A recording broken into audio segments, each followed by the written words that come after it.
Ibu Bapak dan teman-teman audiens sekalian, pada kesempatan kali ini kami dari kelompok 1 akan membahas mengenai suatu bidang hukum yang sangat krusial dalam penyelenggaraan administrasi bernegara, yaitu hukum administrasi negara. Mungkin bagi sebagian orang hal ini terdengar sangat teknis dan sangat kompleks, namun pada dasarnya hukum administrasi negara mengatur mengenai hubungan antara pemerintah, masyarakat, dan penyelenggaraan administrasi negara. Dalam sistem pemerintahan, pemerintah memiliki kewenangan untuk mengatur dan melayani masyarakat. Namun, bukan berarti kewenangan ini tanpa batas. Disinilah hadir peran hukum administrasi negara untuk memastikan bahwa setiap hal yang dilakukan oleh pemerintah itu berdasarkan oleh prinsip-prinsip legalitas, kepastian hukum, dan memenuhi hak-hak warga negara. Di sini, kami akan membahas lebih lanjut mengenai hukum administrasi negara dalam pemerintahan. Untuk itu, mari disimak ya. Hukum administrasi negara adalah cabang dari ilmu hukum publik yang mengatur pemerintah, baik pemerintah pusat maupun pemerintah daerah, dengan masyarakat serta organisasi dan kegiatan administrasi yang dilakukan oleh instansi pemerintah dalam rangka melaksanakan kewajiban dan wewenangnya. Secara sederhana, cabang ilmu hukum yang mengatur bagaimana pemerintah menjalankan tugas dan kewenangannya dalam mengelola negara serta hubungan antara pemerintah dan warga negara. Sedangkan menurut para ahli, yaitu Philip dan Jones, hukum administrasi negara adalah hukum yang mengatur hubungan antara organ pemerintahan dan warga negara dalam menjalankan tujuan pemerintahan. Jadi apa sih sebenarnya tujuan dari hukum administrasi negara? Yang pertama, hukum administrasi negara menjamin kepastian hukum.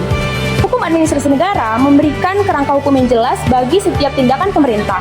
Tanpa kepastian ini, kebijakan atau keputusan administratif bisa dianggap sewenang-wenang atau bahkan ilegal. Yang kedua, hukum administrasi negara melindungi hak warga negara.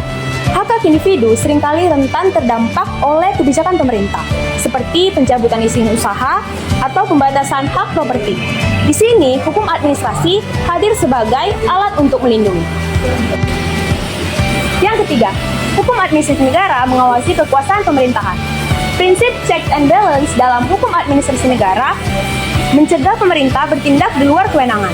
Pengawasan ini dilakukan melalui lembaga seperti ombudsman yang memantau pelayanan publik.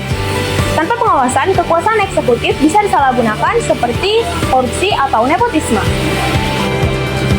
Yang keempat, hukum administrasi negara meningkatkan efisiensi dan akuntabilitas. Prosedur administratif yang panjang dan tidak transparan menjadi sumber inefisiensi.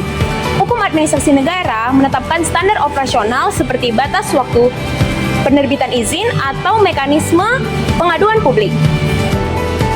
Yang kelima, hukum administrasi negara memastikan pelayanan publik yang berkualitas. Pemerintah wajib menyediakan layanan dasar seperti pendidikan, kesehatan, dan infrastruktur. Hukum administrasi negara mengikat negara untuk memenuhi standar minimal layanan dasar tersebut. Selanjutnya adalah menyelesaikan sengketa administrasi. Sengketa antara warga dan pemerintah seperti sengketa tanah dan pencabutan izin harus diselesaikan secara adil. Dalam hal ini, HAN menyediakan jalur hukum khusus seperti PT-UN atau Pengadilan Tata Usaha Negara yang memahami tentang kompleksitas dari kebijakan publik. Adapun penyelesaian konflik lain yang lebih cepat seperti proses mediasi untuk menyelesaikan konflik secara lebih cepat. Mekanisme penyelesaian konflik seperti ini perlu dilakukan agar konflik tidak terus berlanjut serta untuk mencegah hilangnya kepercayaan publik terhadap pemerintahan. Selanjutnya adalah untuk mendorong partisipasi publik. HAN mengakui bahwa kebijakan publik tidak dapat dilakukan secara sepihak. Maka dari itu, masyarakat diberi ruang untuk menyampaikan aspirasi mereka melalui konsultasi publik. Dalam penyusunan RUU dan juga hak untuk mengajukan keberatan bagi peraturan yang dianggap merugikan. Contohnya dalam pembangunan infrastruktur yang berskala besar. Warga berhak untuk memberikan masukan melalui forum dialog ataupun penyampaian pendapat lainnya.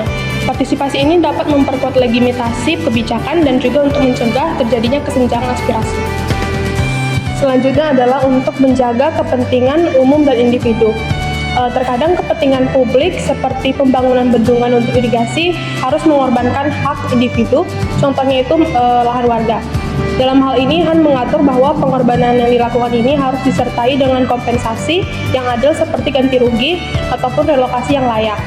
Prinsip ini mencegah pemerintah untuk menggunakan dalih untuk kepentingan publik sebagai alasan untuk mengabaikan hak-hak dasar warga.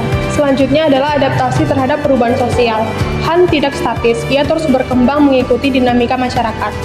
Tujuan dari adaptasi ini adalah untuk memastikan bahwa hukum yang ada tetap relevan dalam menghadapi tantangan seperti isu digital, isu lingkungan, ataupun pola interaksi warga dan negara. Contohnya aturan tentang e-government yang mengatur tentang pelayanan publik yang berbasis digital. Sementara pelindungan data pribadi di era teknologi tetap menjadi prioritas dari pemerintah. Dengan fleksibilitas ini, Han tetap relevan menjawab tantangan baru tanpa perlu mengorbankan prinsip keadilan. Baik, kita masuk ke submateri yang berikutnya, yaitu fungsi hukum administrasi negara dalam pemerintahan. Yang pertama itu ada fungsi regulasi, di mana hukum administrasi negara ini berfungsi untuk mengatur bagaimana pemerintah menjalankan tugas dan wewenangnya.